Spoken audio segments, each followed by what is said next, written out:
선생님, 요즘 맞벌이 부부들이 굉장히 많아요. 저도 맞벌이 부부입니다. 네. 네.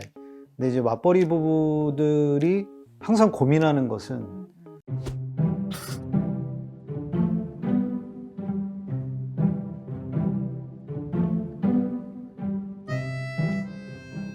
맞벌이 부부들이 가지고 있는 가장 큰 화두는 절대 시간 부족.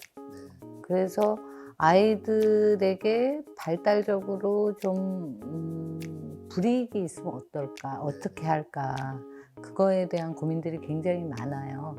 그런데 사실은 연구를 살펴보면 양질의 보육기관을 선정을 해서 그곳에서 생활하게 했을 때 인지적으로 내지는 발달적으로 더 높은 결과가 나오기도 해요. 그렇기 때문에 이제 우리가 해야 되는 건 뭐냐, 부모로서 친밀한 관계를 유지하는 것이 굉장히 중요하니까 그 친밀한 관계를 그 짧은 절대 시간 속에서 어떻게 할 것인가, 이게 이제 제일 어렵고 힘든 일인데, 사업을 하시면서도 이제 대표님 그렇잖아요. 여러 가지 할 일이 많지만 인력 자원은 부족하고 시간도 절대 부족일 때 어떻게 하시나요? 뭐 우선순위를 두고 선택과 집중을 해야 되는, 맞습니다. 네, 그런. 네. 맞나요? 네. 맞죠. 네. 그래서 이제 우리가 맞벌이 부부일 때도 이제 그 부분을 좀 고민을 해야 돼요. 그래서 우리가 이제 어떻게 아이들하고 친밀한 관계를 유지할까? 그것도 적은 시간 속에 아주 깊이 있게, 그 방법에 대해서 한번 오늘 알아보려고 하게 합니다. 모든 일을 하는 데는 에너지가 다 필요해요. 그죠? 움직일 땐 다 에너지가 필요하고, 그렇기 때문에 우리도 항상 움직이기 위해서는 어떤 음식을 먹고 그것이 이제 에너지원이 되어져서 우리가 움직이게 되죠. 뭐 예를 들어서 자동차 같은 경우도 움직일 때 연료가 필요하죠. 그렇기 때문에 자동차들이 연료를 넣기 위해서 주유소에 가서 기름을 넣고 그 기름으로 열심히 다니고 다시 연료가 필요할 때 주유소로 가죠.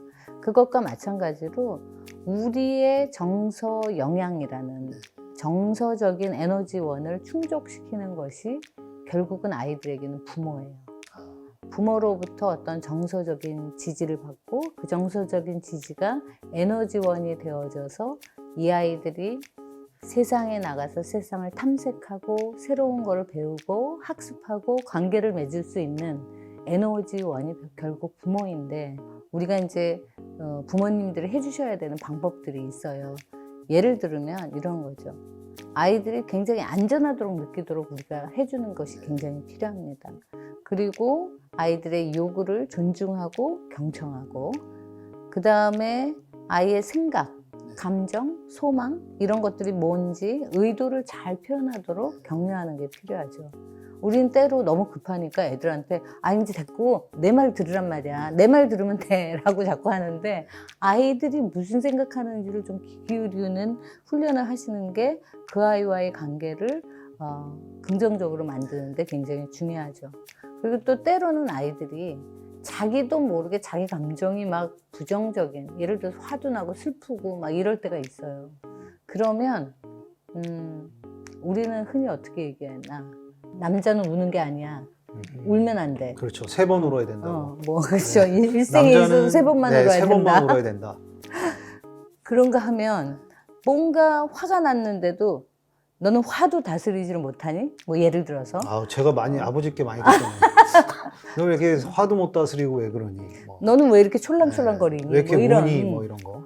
네. 이런 이야기를 하는데, 사실은 아이들한테 가르쳐줘야 되는 거는 감정이라는 것이 존재하고 그 감정을 사회적으로 수용받을 수 있는 방법으로 어떻게 표현할지에 대한 것을 가르쳐주는 게 굉장히 중요한 요소죠. 왜냐하면 그 부정적인 그 감정들이 사실은 안에 쌓여 있다가 더 큰 화를 부를 수가 있기 때문에 우리가 사회적으로 수용되어지는 방식으로 표현하는 것을 가르치는 것이 너무나 중요한 요소인 거죠. 그래서 이렇게 긍정적인 정서를 유지하기 위해서는 우리가 여러 가지 노력들을 합니다. 그리고 또한 일과 같은 것을 규칙적으로 운영해서 아이들이 예측할 수 있도록, 그 예측할 수 있는 일과 속에서 아이들은 안정감을 느끼거든요. 그래서 그 안정감을 누릴 수 있도록 도와주는 것이 또 하나의 방법이고요. 그리고 우리가 해야 되는 건 힘들 때, 걔가 실수했을 때, 또는 걔가 좌절했을 때, 그 아이를 나무라는 것이 아니라 괜찮아, 우리가 있잖아. 우리는 가족이잖아. 내가 너를 뒤에서 이렇게 도와줄 거야. 걱정하지 마. 다 잘 될 거야 하는 그런 지지의 메시지를 주는 것이 너무나 중요해요. 그리고 갈등이나 오해가 생기면 그 아이에 대해서 판단하고 비판하기보다는 이 관계를 회복할 수 있는 거에 초점을 맞춰서 접근해 주는 게 중요하다라는 생각을 합니다. 게리 체프만이라는 교육자가 있어요. 근데 그분이 쓴 책 중에서 5가지 사랑의 언어라는 것이 있어요. 그 5가지 사랑의 언어는 아이들이 내가 사랑받고 있구나 생각되어지는 사랑의 언어가 무엇인가에 대해서 쓰신 건데요. 이 사랑의 언어라고 아이들이 느끼는 그 부분의 것을 5가지로 정리했어요. 첫 번째는 아이에 대해서 인정해주는 말을 했을 때. 두 번째는 아이에게 신체적인 터치를 통해서 스킨십을 할 때. 그 다음에 세 번째는 함께하는 시간, 양질의 함께하는 시간 이거고요. 그 다음에 네 번째는 아이가 살아나가는데 필요한 모든 것들, 물리적인 것들을 제공해 줄 때 우리의 부모들이 나를 사랑해 주는구나 라는 걸 알고, 5번째는 그 스스로 자녀에 대해서 부모들이 뭔가 헌신하고 봉사해 줄 때라고 해요. 그러니까 예를 들어서 내가 운동하기 위해서 필요한 어떤 준비물이 있을 때 그 준비물을 같이 사러 가주는 거, 그게 헌신이죠. 그 헌신이 있을 때 아이들은 부모가 나를 위해서 나를 사랑하고 있구나 느끼는 거죠. 그래서 이런 과정들을 통해서 우리가 정서적으로 아까 얘기했던 정서 영향이 쌓여 있어야 되는 그 탱크 안에 긍정적인 정서가 쌓이게 되는 거예요.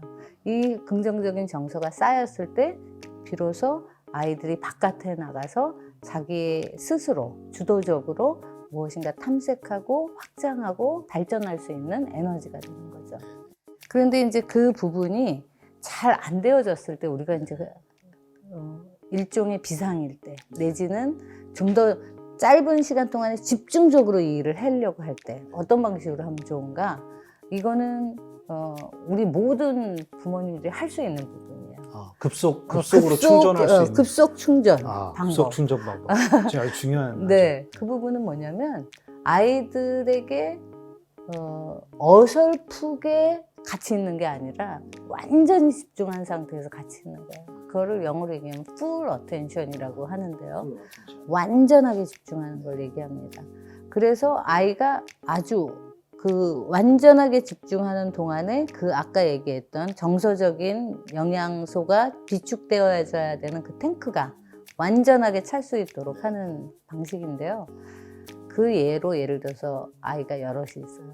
그러면 그 아이들을 다 놓고서 풀 어텐션을 주려고 하는 게 아니라 아이들 한 명씩 데리고 1대1 데이트라는 거예요. 예를 들어서 수요일은 첫째 아이랑 같이 아이스크림 먹으러 가는 날, 뭐 목요일은 둘째랑 같이 뭐 어디 가는 날 이렇게 정해놓고 그날은 온전하게 그 아이에게 집중하는 거죠.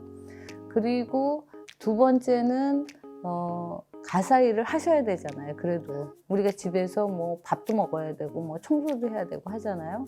그런데 순서를 바꾸는 거죠. 온전하게 집중하는 시간 먼저 아이에게 제시하고 그 다음에 아이가 충전되어져서 혼자 자기주도적으로 활동할 수 있는 지점에서 나는 나의 일을 하리라. 그럼 설거지를 먼저 하고 놀아주는 게 아니고 놀아주고 설거지해라. 예. 네. 그렇게 순서를 좀 바꾸는 거고요. 네. 그렇게 채워졌을 때 이제 아이들이 정말 자기주도적으로 행동하기 때문에 부모님들은 훨씬 더 자유로운 상황이 될 거예요. 그러면 full attention이라는 형태에 온전하게 집중하는 것을 어떻게 할 것이냐, 이게 이제 또 중요할 거잖아요. 네, 첫 번째, 핸드폰을 꺼라. 두 번째, TV도 꺼라. 세 번째, 컴퓨터도 꺼라. 컴퓨터도 꺼라. 다 끄는 거예요. 세상으로부터 단절하고 우리는 아이가 놀이하는 거에서 이렇게 번잡하게 뭔가 내가 할 필요도 없어요. 그냥 아이가 놀이하는 거를 봐주는 거예요. 근데 보는데 건성으로 보는 게 아니라 열심히 봐주는 거예요. 열심히 봐주는 거죠. 그리고 아이가 필요할 때 눈도 맞춰줘요. 그리고 또 아이가 필요하면 머리도 쓰다듬어주고 등도 두드려주고 어깨도 한번 만져주고 그리고 필요하다면 그 관찰하는 동안에 아이를 향해서 상체가 좀 기울어진 듯한 이게 이제 비언어적 메시지로 내가 너한테 정말 관심이 이렇게 앞으로 많거든 이렇게. 이 얘기예요. 앞으로 약간 네. 저희 TV 볼 때 앞으로 네네. 이렇게 하는 아이를 그렇게 봐야 된다. 그죠? 네. 그리고 아이가 바닥에서 놀이를 한다 그러면 정말 주저하지 말고 무릎 꿇어서 아이랑 똑같이 바닥에 앉아주는 거예요. 이것만 해도 아무런 얘기를 안 하고 이것만 하셔도 아이는 순간적으로 엄마나 아빠가 나에게 집중하고 있다는 걸 알아요. 알면 아이들이 놀이를 훨씬 더 집중해서 하고 그 상황이 얼마간 지나가면 아이는 자기 혼자 하는 거를 찾아서 떠나요. 스스로. 그러니까 만약에 엄마에게 아빠에게 껌딱지 같이 붙어있는 아이가 있다. 그러면 아마도 이 온전하게 집중하는 이 시간을 아이에게 제공을 못 하셨을 수도 있어요. 그럼 충전이 안 됐기 때문에 그쵸. 계속 주변을. 그렇죠. 아이랑 10시간을 있는다 하더라도 어설프게 반만 집중한 상태로는 아무리 오래 있어도 이게 완전하게 나의 정서적인 충족감이 없기 때문에 계속 엄마한테 아빠한테 매달리게 되죠. 징징징징. 네. 그래서 이 온전하게 집중하는 이 방법을 좀 써보시면 아이들이 자기주도적으로 세상을 탐색하러 나서기가 훨씬 더 쉬울 거라고 생각을 합니다.